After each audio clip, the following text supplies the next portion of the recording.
It's our house. It's a farm or former farm, and the former owner, a painter named Eric Sloan, he turned this barn into a studio, and there was a little bedroom upstairs, and his wife lived right next door. There's house which we now use as a guest house. And when they were selling the place, and Miloš was looking for a country house, he just loved it because the nature reminded him of the one where he grew up in Czechoslovakia. So that's where he started to live, and he used to really go there for weekends or only for like in the summer.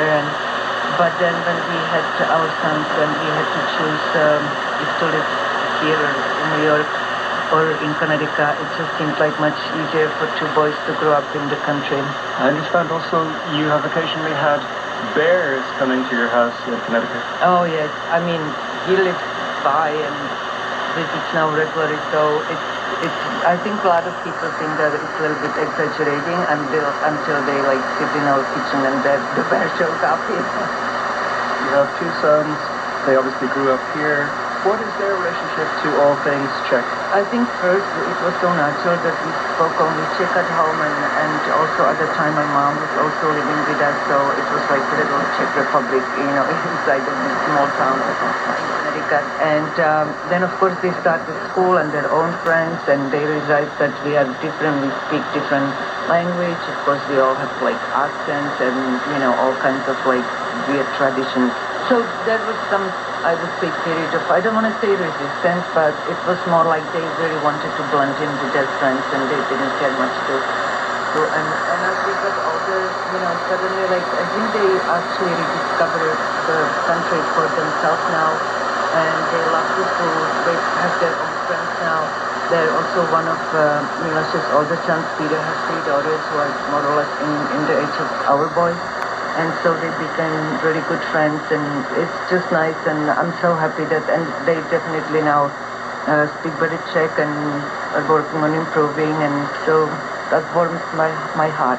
How has living here in the States influenced your work as a writer? I don't know if I would say living in the States. I think what influenced my writing is definitely that in Connecticut we really live in such a remote part of the state, and it's kind of isolated to a degree, and I think that's how I started to write, really to the extent to write a book, because I was never very patient, and I am very easily distracted, and I'm sure that if we lived in New York there would be always something to see in some whatever gallery or some, you name it. So living in Connecticut, and it started as my first book, I didn't really start to write as a book. It was just because my life has changed so dramatically at that point.